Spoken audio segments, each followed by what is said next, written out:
সাল্লামকে কতভাবেই না তারা সমস্ত করার চেষ্টা করেছিলেন। সেই সময় কিন্তু তিনি এই বাড়িতেই অবস্থান করতেন, এই বাড়িতেই থাকতেন। শেষমেশ তাদের অত্যাচারিত হয়ে এই বাড়িটি ছেড়ে তাকে কিন্তু মদিনায় চলে যেতে হয়েছিল। শেষ নবী হযরত মুহাম্মদ সাল্লাল্লাহু আলাইহি ওয়াসাল্লাম 571 খ্রিস্টাব্দে জন্মগ্রহণ করেন। তার পিতা আব্দুল্লাহ, মাতা আমেনা। নবী করিম সাল্লাল্লাহু আলাইহি ওয়াসাল্লাম জন্মগ্রহণ করেন কাবা ঘরের সন্নিকটে এই পিতৃভূমিতে। কারো কারো মতে স্থানটি সাফা পর্বতের কাছে অবস্থিত, যদিও অবস্থানগতভাবে দুটি বাড়ি কাবার কাছাকাছি। সাফার কাছে কাবা কিংবা কাবার কাছে সাফা, আর কাবা ও সাফার কাছে নবীর বাড়ি।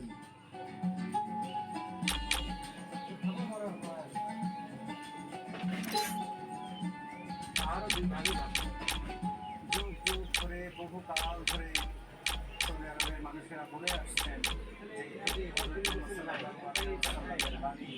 যারা হাজিরা আসছেন, সারা দুনিয়ার মানুষ জানছেন, কিন্তু রাষ্ট্রীয়ভাবে এটিকে কিন্তু দালিলিকভাবে স্বীকৃতি এখন পর্যন্ত দেয়া হয়নি। তারা অস্বীকারও করেনি রাষ্ট্রীয়ভাবে। এখানে বিভিন্ন লেখার মাধ্যমে বলা হয়েছে এখানেই হযরত মুহাম্মদ সাল্লাল্লাহু আলাইহি ওয়াসাল্লামের বাড়িটি ছিল কিনা সেই সময়ে এ ব্যাপারে কোনো শক্ত দলিল প্রমাণ তাদের হাতে নেই। কিন্তু এই জায়গাটিতে যে তার বাড়ি ছিল প্রাচীন কাল থেকেই মানুষজন বলে আসছেন, মৌখিকভাবেই কিন্তু এই জায়গাটি স্বীকৃত।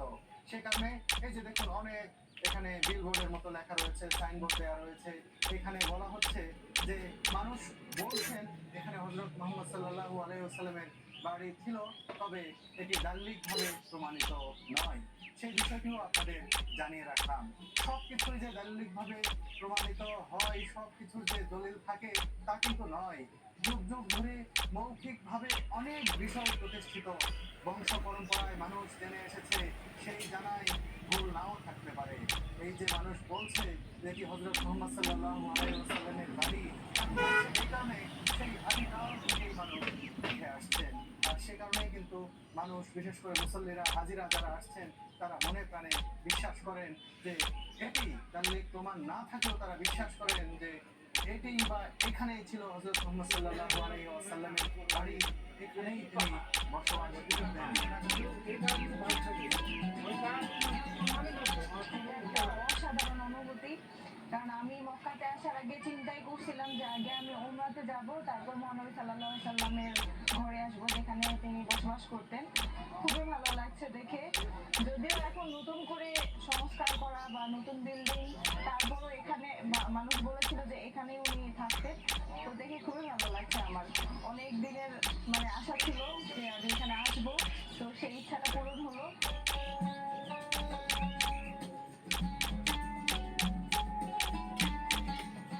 কিছুদিন আগেও, হয়তো 2-1 বছর আগেও একেবারে এই বাড়িটির ভেতরে প্রবেশ করা না গেলেও একেবারে ওই দেয়ালের কাছাকাছি যাওয়া যেত। কিন্তু সেটি এখন অনেকটা দূরে, যে বাউন্ডারিটা অনেকটা দূরে সরিয়ে দেওয়া হয়েছে। বাড়ি থেকে প্রায় 50 ফিট দূরে দাঁড়িয়ে এই বাড়িটি দেখতে হচ্ছে এখন। একেবারে কাছাকাছি যাওয়ার কোনো উপায় তারা রাখেননি। শুধুমাত্র স্পেশাল যদি পারমিশন কারো থাকে তাহলেই এখানে যাওয়া যায়। আর এখানে যারা কর্মরত রয়েছেন এই ভবনে, তারাই শুধু এখানে এখন যেতে পারেন। কিন্তু আমাদের মতো যারা এখানে এমনিতে আসি তাদের পক্ষে যাওয়া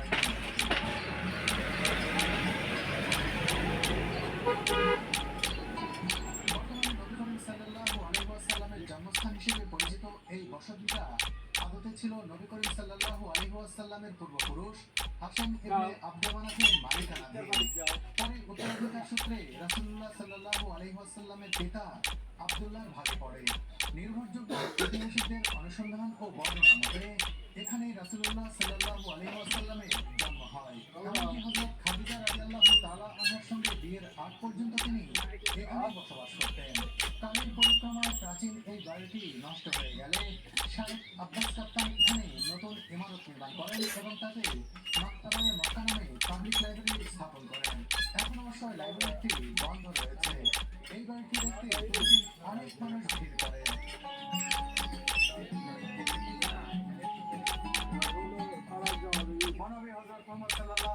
সাল্লামের বাড়ির ঠিক পাশে এই যে দেখুন, এই জায়গাটিতে এখন টয়লেট নির্মাণ করা হয়েছে। এখানে কিন্তু আবু জাহেল, যিনি ইসলাম ধর্ম গ্রহণ করেননি, প্রায় ছেড়েছিলেন, যিনি হযরত মুহাম্মদ সাল্লাল্লাহু আলাইহি ওয়াসাল্লামকে অনেকভাবে অপদস্থ করার চেষ্টা করেছিলেন, সেই আবু জেহেল, যিনি মুহাম্মদ সাল্লাল্লাহু আলাইহি ওয়াসাল্লামকে বিদ্রুপ করতেন ইসলাম প্রচার করার কারণে, সেই আবু জেহেলের বাড়ি ছিল এখানে। পরবর্তীতে সেই বাড়িটি ভেঙে দিয়ে সেখানে টয়লেট নির্মাণ করা হয়েছে। বা বিভিন্ন মুসল্লিরা যারা এখানে আছেন তারা কিন্তু এখানে এই টয়লেটটি ব্যবহার করেন।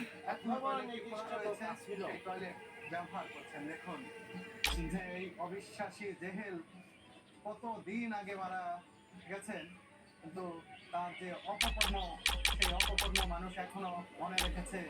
আর তার যে বাড়ি, সেই বাড়ি টয়লেট বানিয়ে দেওয়া হয়েছে। মানুষ যখন আসেন